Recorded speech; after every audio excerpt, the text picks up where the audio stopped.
Hey guys, I'm playing 5 minutes. Waited for a long time to get an opponent, and now I've got more Nico from Spain. 2067. A game I should most definitely win, but nothing is a guarantee in Blitz. And even in OTB chess, nothing is a guarantee. You have to treat each opponent with equal respect. You may adjust your play based on the opponent's strength, but chess is an objective game. What really matters are the moves on the board. Okay, we've got a slow Slav, which is characterized by white playing e3 and black being able to develop their light square bishop outside the chain. So he plays knight h4. I'm going to play a more dynamic move. In past videos, I've played bishop g6, but I'm going to try to unbalance the position a little more. This is kind of the point, like bishop e4 provokes white to play f3, which it's unclear whether that's a positive or a negative, honestly, because in some ways it helps. Like a lot of times white can break in the center faster, but I also feel in many ways it's a possible detriment to white's position because their king almost inevitably becomes a little bit more exposed. So we'll see how this plays out. Okay, I think I'm going to go bishop e7 now. A lot of times they end up playing king f2 if a more convenient square for the king doesn't present itself.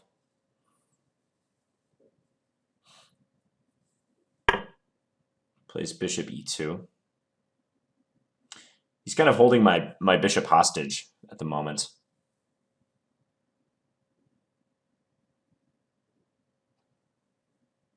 I think I'm going to play knight b6. This just fortifies d5. Also might allow me to move my queen to d7. Sometimes black even will play like the knight back to c8 and put it on d6. All right, so he's just advancing in the center. Let's take it. He'll take here, I'm guessing.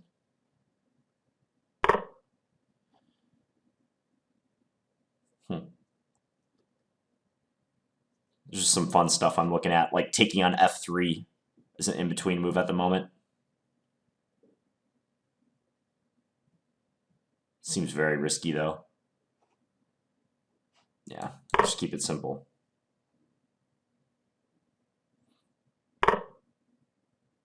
Now stuff like rook takes h2 is on the table, but doesn't work. So how about rook d8? Just attack the pawn. Okay, if bishop e3, I might play rook takes h2. I might just do that.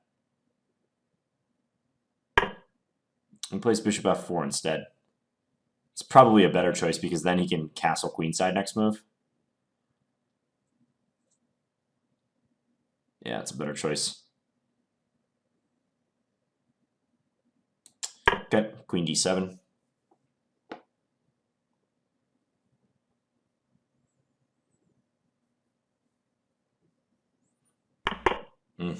Castle queenside.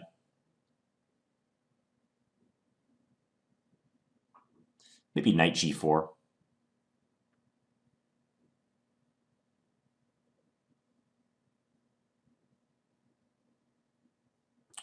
Knight g4 castles. This might be asking for trouble. We're a little worried about d5, but we'll see. Yeah, I should be worried about d5. Knight f2, take on c6, queen takes, bishop b5. Forgot about bishop b5. That's a big threat. That's a very big threat. Once he captures on c6. And I can't take or move this pawn because of that.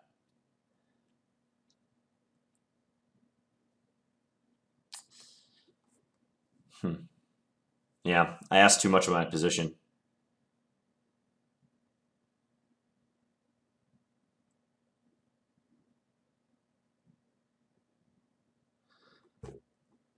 All right, how am I going to avoid losing material? Can't take. I can't play knight f2. Queen c8. Queen c8, he has d6. It's no good. I'm just gonna do it because I don't see anything better. Yeah, I think d6 is just strong now. Yep. Now I've got to do something sketchy. Because if I had moved my bishop, he had d7 check, which would be a nice interference. Oh, actually, that might not have been that big of a deal, actually, now that I think about it. But whatever. Let's take this guy.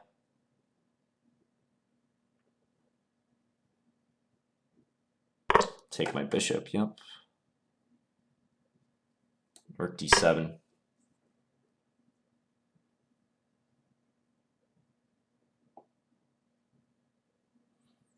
So the lowered opponent, who I felt like I would handle easily, is currently taking me to school right now. f6. I don't know if bishop d6 was necessary for him. Okay.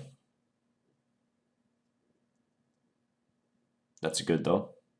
I can't take on h2. Position's falling apart. f5. What else? Honestly, don't see anything else.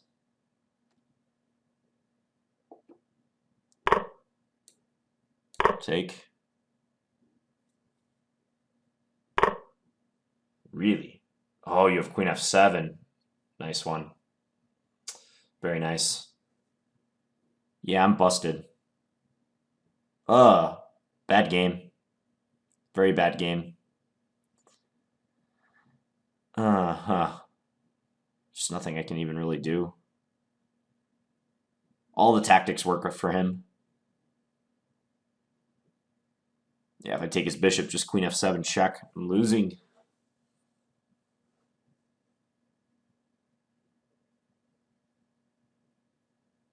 Yeah, this is basically over. Let's just try some random move.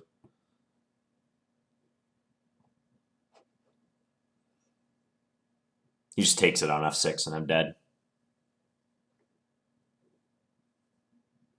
No need to mess around with any other move. Yeah, okay, I give up.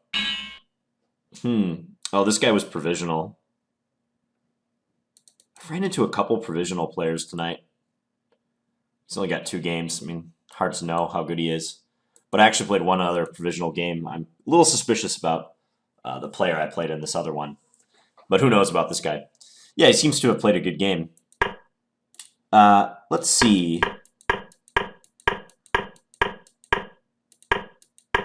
So I played that bishop e4 move, unbalanced. So queen b6 and queen c7 are both playable in this position. Shows queen c7. Usually when you put the bishop on e7, it does entice them to take on g6, but he didn't do that for a while. I could take with the knight here if I really wanted to get him to capture, but I think taking with the pawn is still best.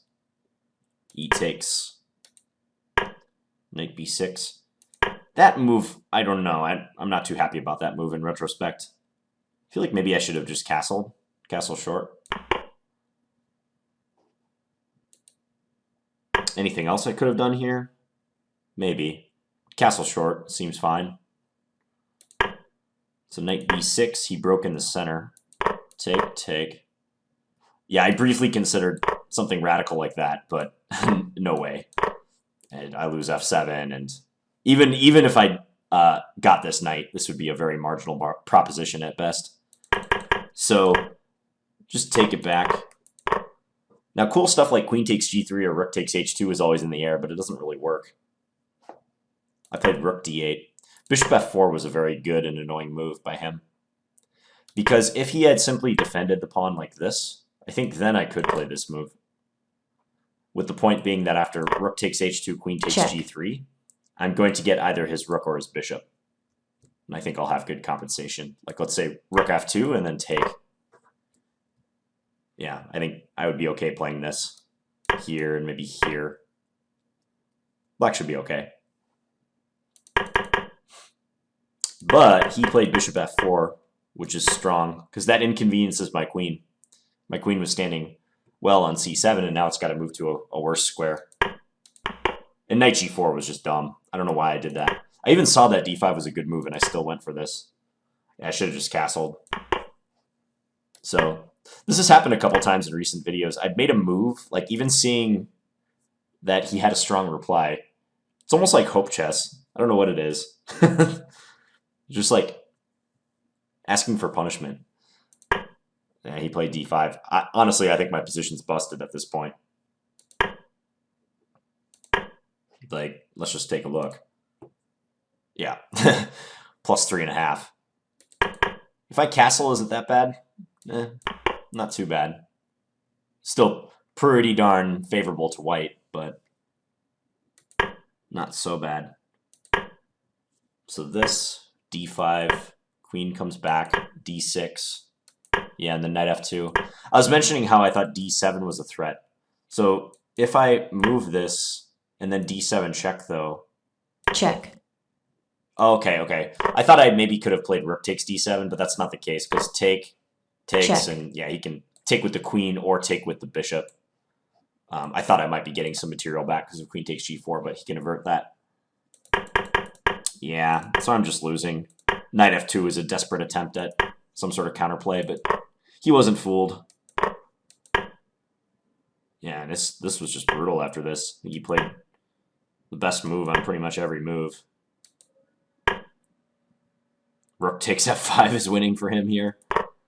Yeah, even this was crushing. Yeah, net mate on f7 is killer. And just to illustrate that, if I take his bishop, goes check. And then mate next move. Checkmate. Aha. This guy played a good game. Just want to look at the engine with the earlier moves.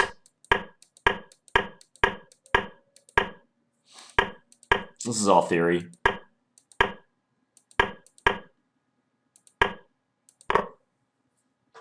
Knight takes d5. The engine thinks is preferable to taking with the e-pawn. I don't think knight b6 was good here.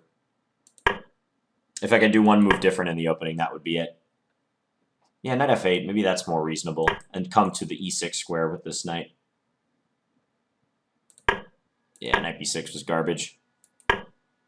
He breaks. I take. He takes here. Yeah, and then bishop f4 was very strong.